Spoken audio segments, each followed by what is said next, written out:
Washington. The Trump administration's long-awaited decision on whether to allow seismic testing for oil and gas beneath the Atlantic Ocean is causing heartburn for the energy industry, which eagerly awaits the fulfillment of President Donald Trump's push to allow offshore drilling in U.S. coastal waters. 5 seismic survey companies want federal permission to shoot loud, pressurized air blasts into the ocean every 10 to 12 seconds around the clock for months at a time over 330,000 square miles of ocean from Florida to the Delaware Bay, in search of fossil fuel deposits beneath the ocean floor. If approved, the activity would reverse an Obama-era denial of testing permits in the Atlantic Ocean and represent a major advance of Trump's America First offshore energy strategy. After the public comment period ended in July 2017, many stakeholders expected the National Oceanic and Atmospheric Administration to quickly approve the incidental harassment authorizations needed to move the permit applications forward. But more than 10 months later, NOAA, one of 2 federal agencies that will decide the matter, still hasn't approved the authorizations. The IHA would allow the seismic testing to harass or injure small numbers of marine mammals, which would otherwise be prohibited under the Marine Mammal Protection Act. Scientists fear long-term exposure to air blast noise could cause hearing loss and impair breeding, feeding, foraging and communication activity among dolphins, endangered whales, other marine mammals and sea turtles.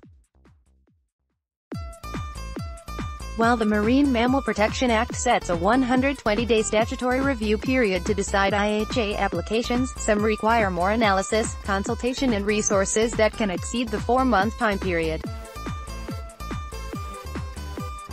From 2011 through 2016, the average processing time for IHA applications was 7.5 months, according to written Senate testimony from Chris Oliver, Assistant Administrator for Fisheries at NOAA. But after executive orders from Trump called for reducing regulatory burden, NOAA committed to cutting IHA processing times. Since implementing new streamlining measures, like waiving legal reviews for low-impact, low-controversy actions not expected to be at risk of litigation, the average processing time overall fell to 6.6 months for I has issued from December 2016 to November 2017, Oliver's written testimony said. The authorizations for the Atlantic, however, are proving more of a challenge. We're in the process of evaluating over 117,000 comments that we received on that, many of them of a highly technical, legal, policy nature.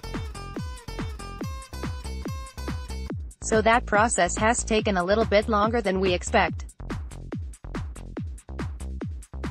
But we expect within the next few weeks to have made a decision on those authorizations, Oliver told a Senate panel on April 25.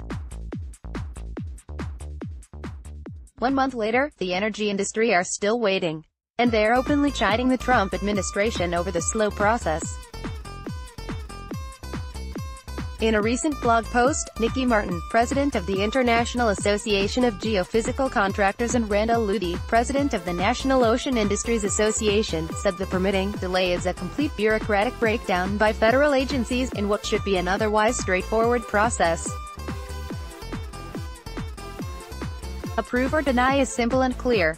If the authorizations are granted, the Bureau of Ocean Energy Management would then have to complete an environmental study before they decide whether to approve the final testing permits.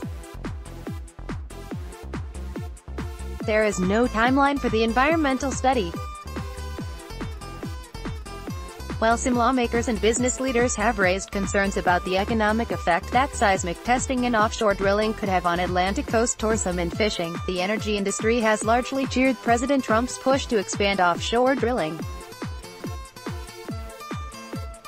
In January, the Interior Department announced plans to hold 47 offshore oil and gas lease sales from 2019 to 2024. That includes 19 off the coast of Alaska, 7 off the coast of California, 12 in the Gulf of Mexico and 9 in the Atlantic Ocean, where there have been no sales since 1983 and there are no existing leases.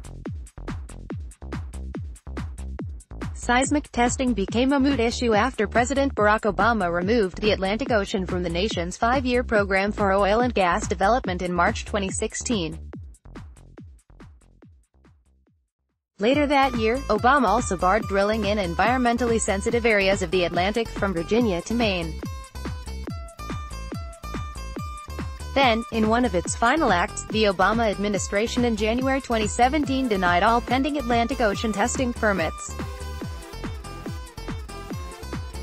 But Trump signed an executive order in April 2017 that would reverse these policies. In addition to opening up millions of acres of coastal waters for oil and gas leasing, Trump also called for streamlining the application process for seismic testing permits. A December 2017 GAO report found that National Marine Fisheries Service, a division of NOAA, couldn't accurately provide the dates when they determined IHA applications were adequate and complete because the agency doesn't specify how or when staff should record this data. The agency is currently working on that new guidance, according to Oliver's testimony. But the regulatory delays are taking a toll. Considering that the Marine Mammal Protection Act, or MMPA, requires agencies to issue decisions within 120 days after deeming IHA applications complete, this delay is a shocking policy failure, Martin and Luthe's blog post said. Luthe, Martin and representatives of other industry groups, like the American Petroleum Institute and the International Association of Drilling Contractors, support passage of the Streamlining Environmental Approvals Act, H.R. 3133, sponsored by Rep.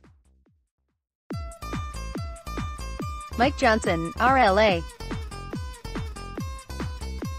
The legislation would amend the Marine Mammal Protection Act and deem permit applications dealing with offshore oil and gas exploration to be approved if the processing time exceeded 120 days.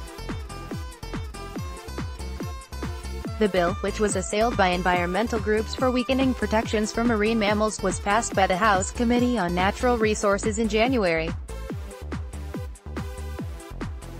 But it hasn't been voted on by the full House, where Democrats and some coastal state Republicans oppose seismic testing as a prelude to offshore drilling.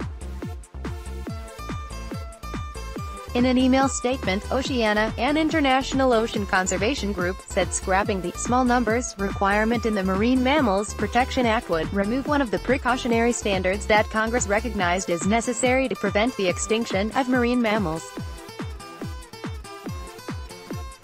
We cannot trade away protections for our treasured marine life just because the oil and gas industry sometimes finds them inconvenient, wrote Diane Hoskins, Oceana's campaign director.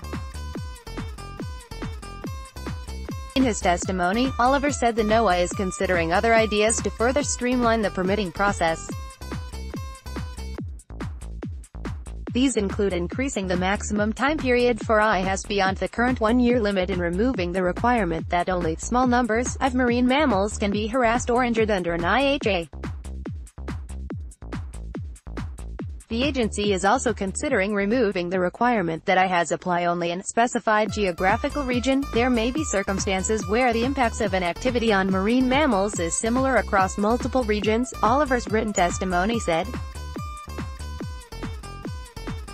In an email statement, Dustin Van Liu, Vice President of Regulatory and Governmental Affairs at the IAGC, said his organization supports Oliver's reasonable and practical proposals. Clearly, the NOAA also see a broken process in need of clarity to efficiently provide decisions on proposed offshore activities, Van Liu's statement said. But there's still a critical need for additional legislation, Van Liu added, to ensure agency adherence to the statutory timeline, providing projects and surveys certainty, as was intended by the MMPA.